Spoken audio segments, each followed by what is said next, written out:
Welcome to the Mean Lady Talking Podcast. This is the podcast that tackles tough questions about relationships, life, love, and loss. It may not be the advice you want, but is probably the advice you need. And now here's your host, grief therapist, motivational speaker, relationship expert, best-selling author, and attorney, the not really mean lady herself, Susan J. Elliott.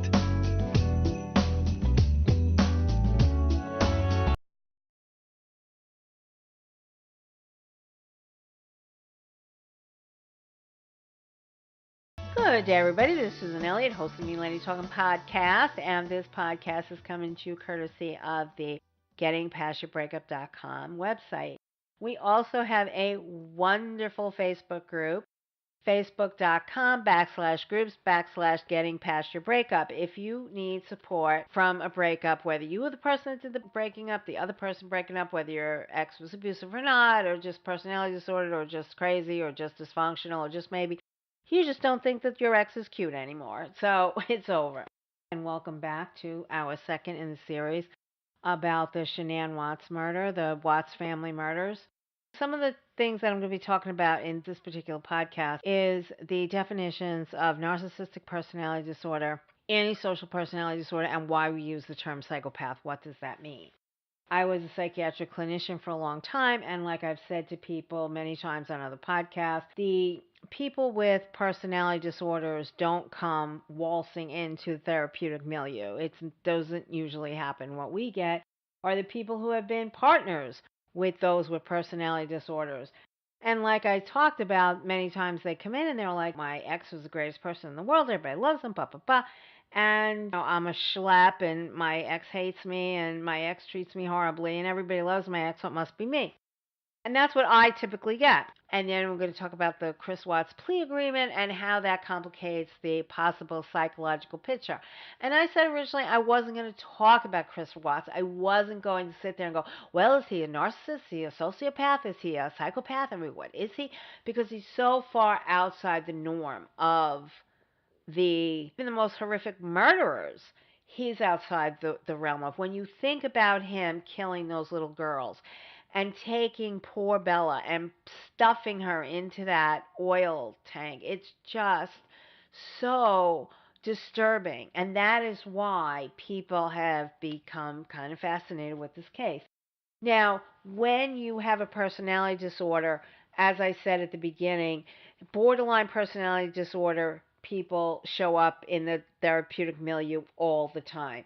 We know them. We know who they are. They come into emergency services. They come in for regular counseling. They come in for day treatment. They come in for hospitalizations. I mean, they're just there all the time. There are other personality disorders that might be in the therapeutic milieu. What's not in the therapeutic milieu are the narcissistic personality, the antisocial personality, and the psychopath, unless they're in there through the criminal justice system. Now, when I was a psychiatric clinician, we would go in and we would do a 5-axis diagnosis of a person. We usually go in and we can most of the time say major depressive episode. That's axis 1. Axis 2 is personality disorder. We usually say NA. Axis 3 is medical. If you come to the emergency room for a psychiatric evaluation because you're not feeling safe, and I urge anybody who's ever not feeling safe, you just go to your local emergency room, and there are people that are trained to deal with that. So before we get to evaluate them, usually the medical personnel will clear them medically, and then we go up and we speak with them. But sometimes we would have to go to a hospital where somebody was inpatient and they were going to get a medical detox. And so if we were in there just to clear them psychologically, where we had to figure out if they had any self-harm, if they had any homicidal tendencies, whatever they had, as they're going into this medical detox, we have to do a psychiatric evaluation to find exactly where they are. If I was filling out that evaluation, I would say medical detox from ETOH, alcohol, and that would be that. Axis 4 is sort of psychosocial pressures, you can say going through divorce, moving, job, whatever it is. So then on Axis 5, there is what we call a global assessment of functioning. It's a number from 1 to 100, which basically gives somebody an idea of how well somebody's doing. We would fill out just about everything but Axis 2, which is where the personality disorder was. So usually, unless it's a borderline personality or paranoid personality, something like that, Axis 2 would be an A. But the Axis 1, you always need that for insurance reimbursement. So it's in any anxiety disorders, any mood disorders, depression, things like that. Any schizophrenia, any other psychotic disorders, they all go on Axis 1. All kind of mood disorder, bipolar would go on there. And a lot of times I'll see people do BPD for bipolar disorder and BPD for borderline personality disorder. They're two very, very different disorders. Please don't mix them up. Bipolar is on Axis 1. Sometimes it has psychotic features, and that can be really scary, but it's still on Axis 1. And borderline is on Axis 2, and it's personality disorder. But when you're talking about narcissistic personality disorder, I'm going to give you the DSM diagnostic criteria for narcissistic personality disorder. A pervasive pattern of grandiosity in fantasy or behavior, need for admiration, and lack of empathy, beginning by early adulthood and present in a variety of contexts, as indicated by 5 or more of the following. 1. Has a grandiose sense of self-importance, exaggerates achievements and talents, expects to be recognized as superior without commensurate achievements. 2. Is preoccupied with fantasies of unlimited success, power, brilliance, beauty, or ideal love. 3. Believes that he or she is special and unique and can only be understood or should associate with other special or high status people or institutions. Sometimes they align themselves. I was practicing law, I talked about people that dropped the H bond for Harvard all the time. And it just seemed like if people that went to Harvard talked about going to Harvard all the time. So when they say talk about an institution, Harvard might be one of those. 4. Requires excessive admiration. 5. Has a sense of entitlement, i.e., unreasonable expectations of especially favorable treatment or automatic compliance with his or her expectations. 6. Is interpersonally exploitative, takes advantage of others to achieve his or her own ends. 7. Lacks empathy, is unwilling to recognize or identify with the feelings and needs of others. 8. Is often envious of others and believes others are envious of him or her. 9. Shows arrogant, haughty behavior or attitudes. Now remember, there's 9 listed, you only need 5. But even based on those 5, when you look at Chris Watts, in the behavior that he exhibited prior to, say, the 6 weeks before, maybe when he was on Tinder kind of screwing around with people, maybe he was starting to have some of these traits come out. But one thing that we're taught in school is the frequency of this. So it would have to be going on, not a little bit here and there, but in kind of healthy doses. I have a podcast, and I'll link to them in the show notes, in other places where I've discussed narcissistic personality disorder on its own. And I talk about Kohut and Kern, the people that I consider to be like the fathers of narcissism. They talk about healthy narcissism versus unhealthy narcissism. And what happens a lot of times is that these people are never coming into counseling. Like I said, my ex came in, he lied his ass off, tried to make it sound that he was something that he wasn't. He wanted my therapist to like him. He also wanted my therapist to kind of get him off the hook with me. He wanted to play her to some degree.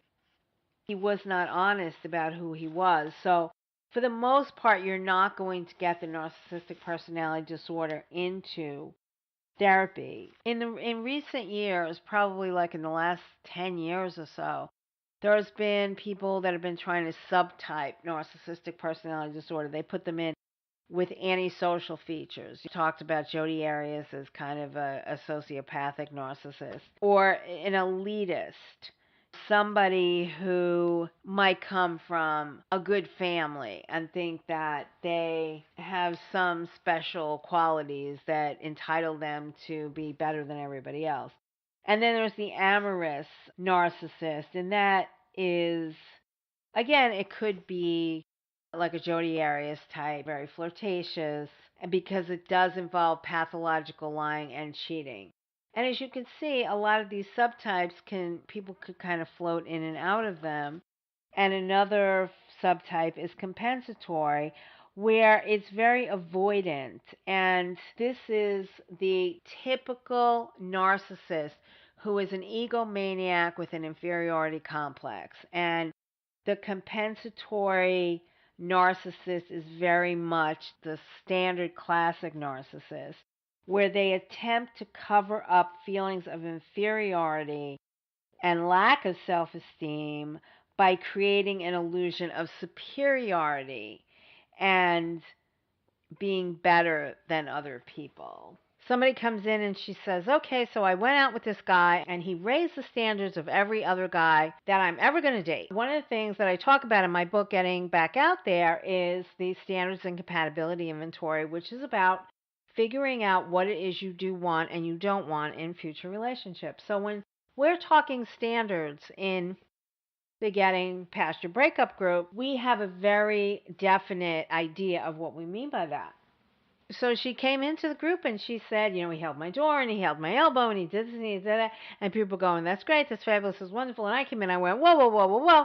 Let's back up here. Because I was thinking of the first time that I went out with my best friend and the guy who is now her ex. My husband Michael had ADHD, had a learning disability, and his head was just going a million miles an hour all the time. And having raised an ADHD child, I know that many times it's like, oh, look, squirrel. It's 24 hours a day of, oh, look, there's a squirrel. And they're just running all over the place. Her boyfriend at the time is doing the open the car door, lead her to the restaurant, hold her elbow, open the chair, and my husband is like running around like he's batting flies or something. Like I don't know what he's doing. He's off here, there, and another place. Anyway, Michael was the most loving, wonderful, extraordinary person that I've ever known. And her ex is somebody, the guy who was like so, just fawning all over her and just being like the best version of the boyfriend that you could possibly be. He has dragged her through the mud. He has dragged her family through the mud. He has made all kinds of unfounded abuse allegations. She lost custody of her daughter for a few months over his false allegations. And even though it was a videotape, it took forever for her to get that videotape in front of the DA and then eventually in front of the judge, the one that exonerated her completely. And I always tell people this. The wheels of justice turn slowly, but when you're a lawyer, which she is, and you're in court and you know that you have a videotape that exonerates you and nobody's looking at it, it's very frustrating, especially when you're an officer of the court and you know how it's supposed to go and you know it's not going that way. And somebody on the other side is actually pushing back against you because you're an attorney. And a lot of times we don't like to go into our own litigations identifying ourselves as attorneys because people are going to give us a hard time. And I think that that was one of the things that was going on with my friend with this exculpatory tape. She just tried so hard. She was represented by a public defender for something she didn't do, but the exculpatory video existed and the DA was just being a dink. I think he wasn't responding to her because she's an attorney, and I really feel like when that goes on in court, it's just wrong. I always say what he did to that family, what he did to her is just so sociopathic. So sociopathic without a conscience. To accuse a child, an underage child, of sexually abusing another child and dragging that child through the mud, absolutely inexcusable behavior. Absolutely inexcusable. And this is what these people do. They have no conscience. Sitting here, I'm talking into a microphone. I have no notes. So if I leave something out, I'll come back and I'll correct it, or ask me, send all the email you want to meanladytalkingpodcast@gmail.com. If I leave anything out, if I say something you don't understand, just shoot me an email and I'll correct it on an upcoming podcast. Anyway, there's covert narcissists and there's overt narcissists. And usually you think of the narcissist as larger than life. And I remember my kids were so disappointed in not having a one-on-one relationship with their father. You know, not having their father just to them. He was never allowed to spend time with just them. And I remember talking to a friend of mine that I had been friends with when I was married to my ex, and he knew my ex quite well.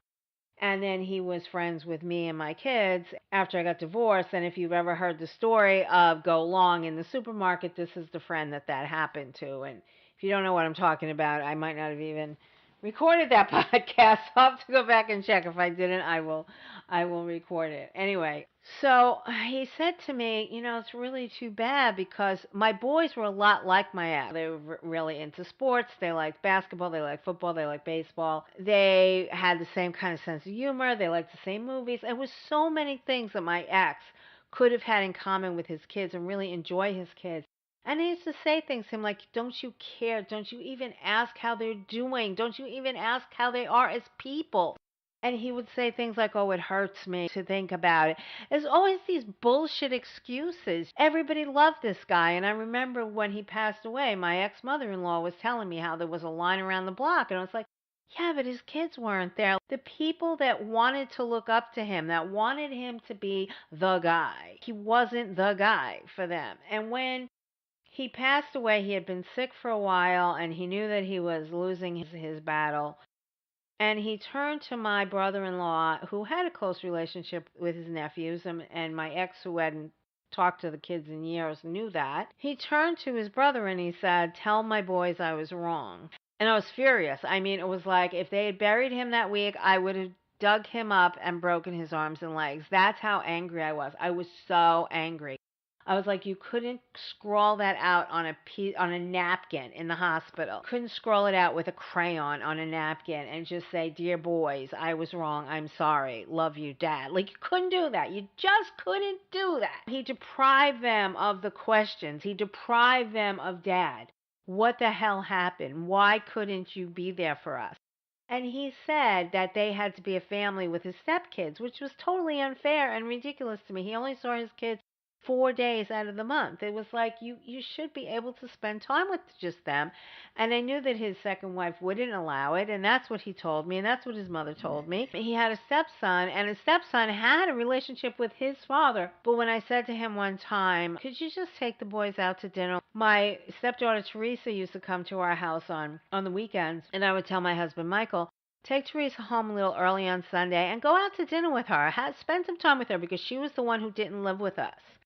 And out of the 5 kids, she was the only one that lived someplace else most of the time. And I really wanted her to have a relationship with Michael. And I really saw what my kids not being able to do that with their father did to them.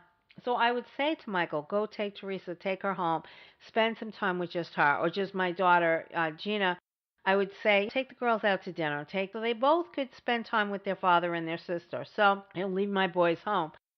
And give some deference to that biological relationship. But no, my ex could not do it. And when I said to him one time, could you just please, one Sunday night, take the boys, just the 3 of them, out to eat? He said, I can't do that to Dan, who was his stepson. And I couldn't believe it. Like, I could not believe that he said that to me. Or we have to be a family. I said, this isn't a family. They want to spend time with you. They want to talk to you. They want to be with you. So the fact that he had this larger than life persona, this narcissistic persona, really worked against me and really worked against the kids because he didn't want to be seen as not a good guy. So the part of him that was not a good guy, which was the guy that was married to me and the guy that was the father of those kids, was totally swept under the rug. But everybody else thought that he was like the greatest thing since the folded napkin. Once you take a narcissist and you refuse to reflect back to them that they're the most wonderful thing in the world, you have no more value to them. So if you see a crack in the narcissistic personality, you are no good to that narcissist anymore because all they want is for you to reflect back to them how wonderful they are. Now, the other thing that happens, and one of the things that happened for me is when my second son was born and all he did was cry.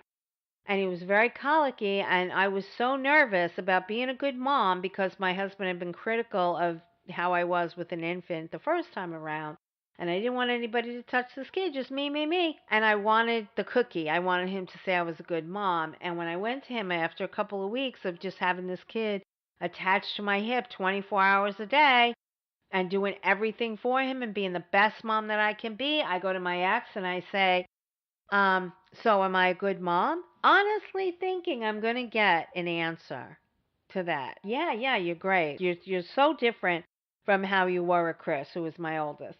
You're just fabulous. Take the baby. Everything's wonderful. That's what I'm thinking. That's what I'm expecting. That's what I think is going to come back. Because in my head, that's exactly the answer. And what he says to me is, you're too good a mom. And I went, what?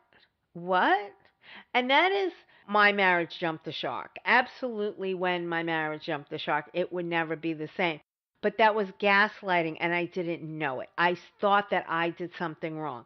I was trying so hard to be good mom that I jumped over good mom and went to too good mom. Like I surpassed good mom. I didn't know when to get off. It's my fault. Me, me, me, me, me, me, me, me, me, me, me, me, me, me. Now, the day I went back, and I don't know how this happened, he stopped talking to me 2 weeks after I had my son. So that was around the end of July. I went back to work in September, and I was exhausted. But I went because the kid did not sleep more than 4 hours at a time until he was 10 months old. The first time he went past 4 hours, he was 10 months old. So when I went back to work when he was 2 months old, I mean, he was getting up every 2 to 3 hours still. But the day I went back to work, he switched around. He was my husband. He hadn't talked to me from the end of July. He didn't talk to me all through my son's christening. Every time I would walk up to him, he would walk away from me right in front of his family. It was so embarrassing. And what happened was, my take on it years later was I was in a vulnerable position, and that time, right after I had the baby, I had postpartum depression, and I was very vulnerable, and I wasn't working. Then when I was pregnant with my third son, and then when I went back to school, those are all the times that he cheated on me, that he was really nasty to me, when he stopped talking to me, when he really did the punishment thing. So he didn't talk to me from the end of July till the end of September. And the day I went back to work, we were speaking again like nothing ever happened. It was bizarre. And it was the first time that happened to me. So I didn't know how to take it. And then I got pregnant right after that. And then he went off the deep end when I wouldn't have an abortion. So what happens is, when the narcissist, who's the good guy, and he was the rescuer, I had this stalker ex-boyfriend, I had this homicidal maniac boyfriend. He went after him. He was going to rescue me and I'm going to take my wife and son, and we're going to go work. We're going to go live in another state because this is maniac after her, and I have to protect her and all this other stuff. He did all these great, big, global, showy things. But then he deserted me when I needed him after the birth of my son. Then he deserted me again when I was pregnant. And he actually brought a young woman into the house to play video games with him all the time. And then when I had enough of it and I threw her out, he was over her house every night. And he deserted me when I was in labor, in active labor with 2 other children. He just dropped them off to me, these 2 little kids. Well, I'm in active labor and bleeding all over the place. He's just gone. The YouTube channel is youtube.com/user/getting past your past. That's the YouTube channel.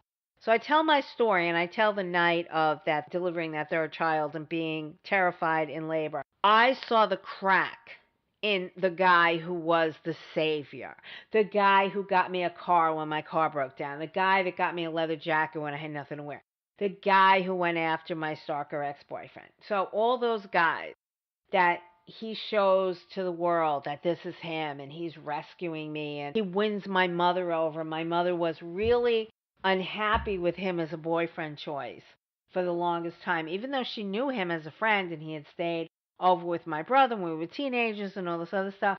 She did not approve of him as my mature boyfriend and not as my husband, but he won her over.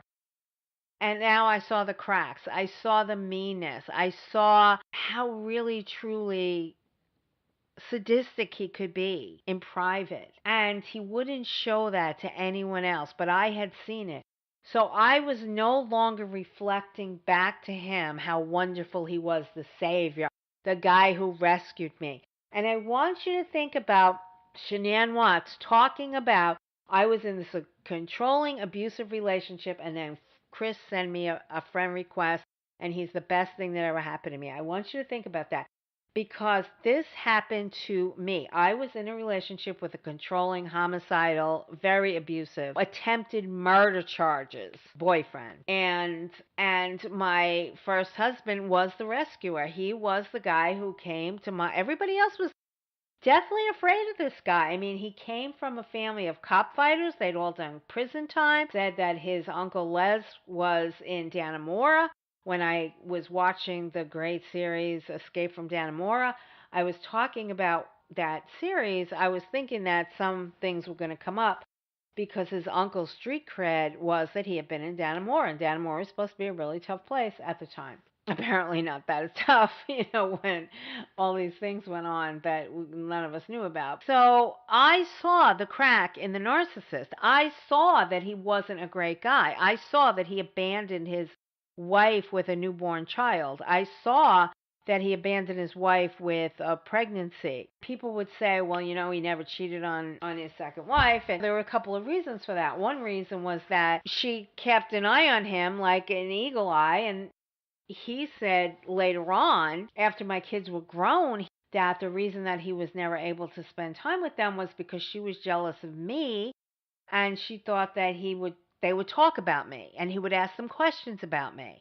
And I don't know how true that is, but his mother would say that she would call him and he had to hang up if his wife clicked in on the other side. Now, this was his mother. They didn't live close to each other. They only talked to each other once a week. And he had to hang up if the wife was on the other end. I mean, he wouldn't have done that for me. So I don't know if it was his way of just acquiescing to, look, she knows I'm a cheater because I cheated with her, or cheated a few times, or whatever. But that was their dynamic, that she never let him out of her sight. So he didn't cheat. Also, she wasn't vulnerable. I was pregnant. I had just had a baby. I was out of work for a while. And each time I was vulnerable, he took advantage of me. Each time. There would not have been those dips in our relationship if I had not been vulnerable. So one of the things that I mentioned in one of the earlier commentaries about pregnant women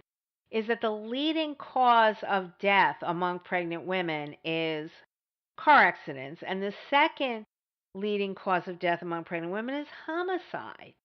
There is something about the vulnerability of a pregnant woman and how they wind up murdered. It's just sickening when you think about it. So anyway, a narcissist can be a very charming, savior kind of person. So if you look at the Chris and Shanann Watts thing, I understand her because I was in a controlling, abusive relationship as she was. I understand her because I have lupus, because I know that when I felt like my family abandoned me and I sat at all those doctor appointments by myself. Michael had passed. He was the only person who had ever been there when I was a kid. I was a Catholic Charities kid. I went to my doctor's appointments in Manhattan because that's where my mother lived and that's where the Catholic Charities was that I was out of. We lived in the Bronx. I had to take the subway up to my doctor appointments by myself.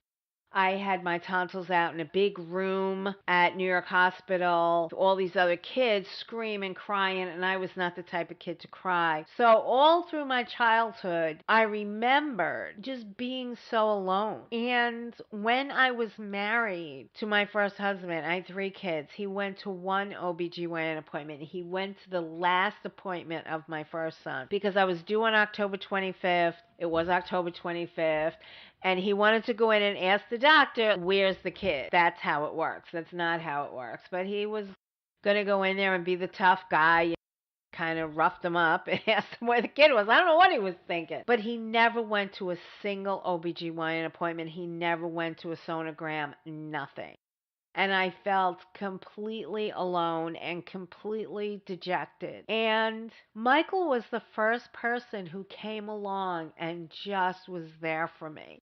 I didn't know what that was like. And I remember when I went to the hospital, and I have a video on YouTube called Unfairness and Gratitude, talking about Michael. I had had kidney stones, and they gave me that awful, awful contrast to drink. And I've had it in the past couple of years is not as bad as it used to be. This is back when it was really horrible. Like 5'1", I'm like 110 pounds. And they give me this gigantic shaker thing to choke down, and I'm trying to choke it down, and I'm just gagging all over the place.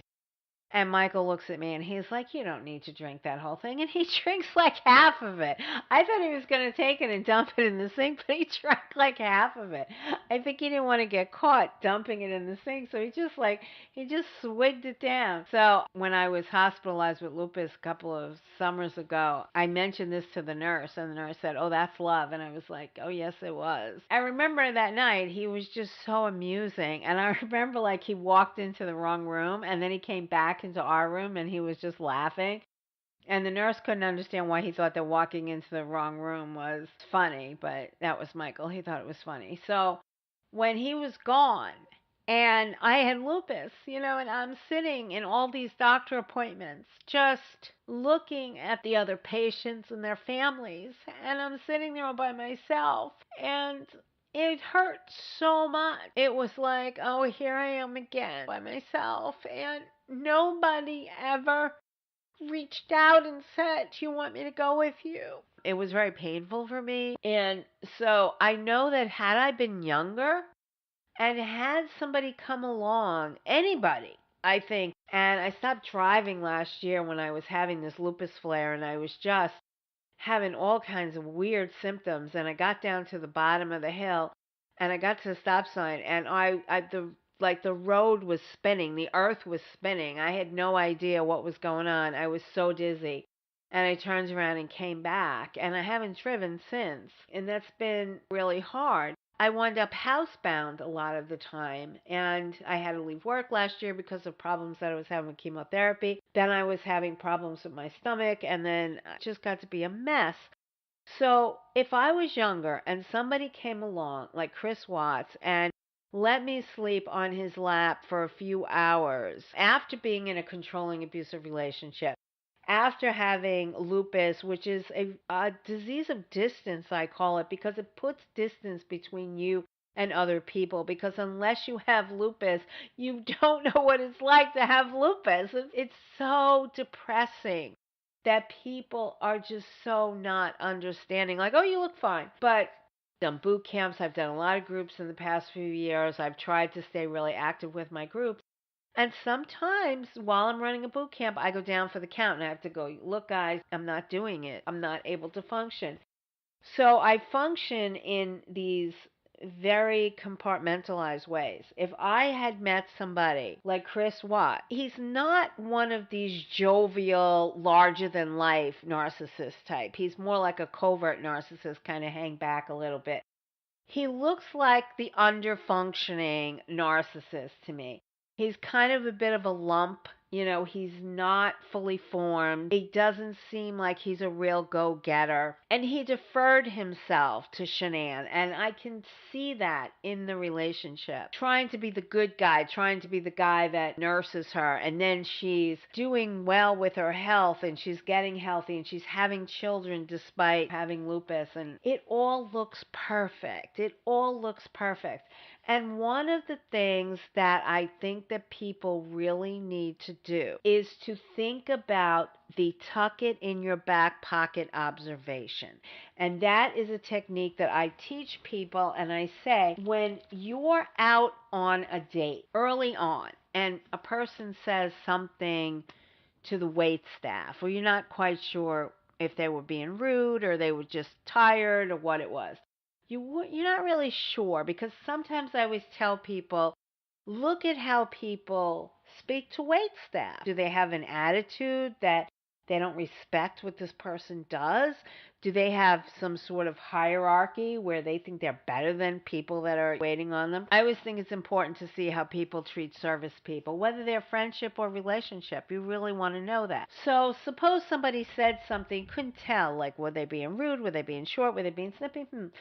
tuck it. You can't really tell. Your jury's kind of out on it. Tuck it in your back pocket observation. That's what I call it. You have this person and he seems to be fawning over you and doing all this other stuff. What do you do with that? Is this really a quality person who's going to be there for you, or is it just a showboating narcissist? Like, which is it? You don't know. You don't know. You cannot tell from one date. And I try to tell people that. The other thing that we have to be very careful about is using our frame of reference to project our meaning onto someone else.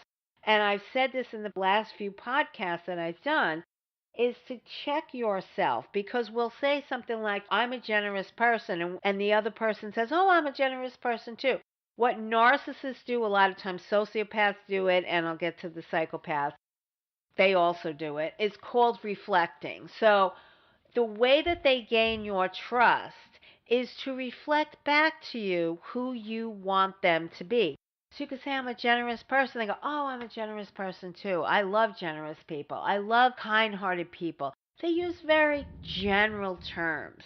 And you think, oh, I'm a generous person. And to you, you know what that looks like. You know what generosity looks like. You know what you do for people. You know how you feel about it. You know what you expect coming back. You know what form it takes. When you say, I am generous, you know exactly what that looks like. So when somebody else says to you, I'm generous too, you take your idea of your generosity and you project it onto them. And they haven't proven to you one iota that they are even remotely anything like you in the generosity department. So you have to really catch yourself early in relationships, early in dating, early in getting to know other people, whether it's at work, whether it's friendships, whether it's relationships. You have to stop projecting your idea of kind and loving onto somebody else. Somebody else says, I'm kind and loving. What do you mean by that? What form does that take? Somebody says, well, I have custody of my kids. I don't expect my ex-wife to pay child support. I'd be thinking, oh, you have a problem, because that's your kids' money. You should be demanding all the money that you can get for your children. And it also shows me that you might have a bit of an enmeshed, weird relationship with your ex. So if somebody says, I'm kind and generous, and that's their example, I'd be like, no, that's dysfunctional and codependent and crazy, and I got to go step over here. So we can't let people off the hook if they go, oh, I'm kind and generous. Really? Well, give me an example of that. And I don't mean like give them an interrogation. Don't drip water on their head. But you want to know what it means. You want to stop projecting your idea of kind and generous, loving and caring, whatever it is. You do not want to take your idea of it, what it looks like to you, because you're a normal, functional person. Well, I hope you are if you're listening to me. And if you're not now, you will be if you keep listening to me. But anyway, unless you're personality disorder, then I probably can't help you. But I could give you some interesting questions. Anyway, one of the things that's instructive as far as a narcissist goes, if somebody is larger than life, if somebody's a nice guy, if somebody says, oh, if you want to help, you're moving. I always said that about my ex. My ex moved so many people that when my son was like 2-3 years old, every time he saw a U-Haul or a Ryder truck, it didn't matter.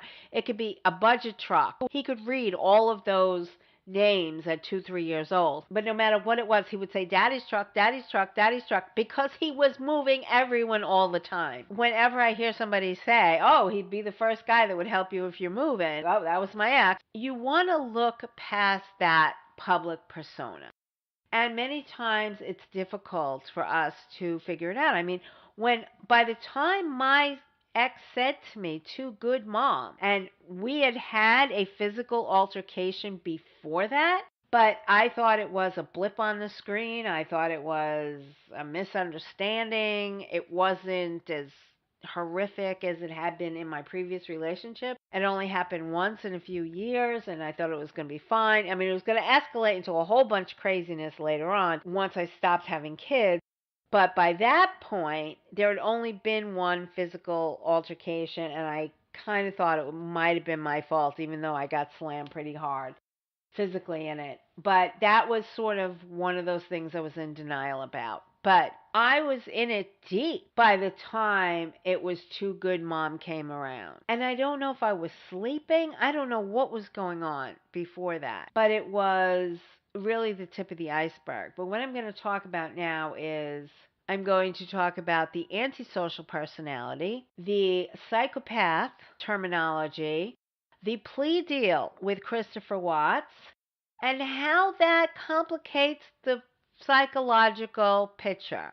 And what I'm not going to talk about this weekend, but I'm going to talk about next weekend, is the mistress, because she's a narcissistic whack job. I'm going to wrap up this portion of the Watts inquiry. So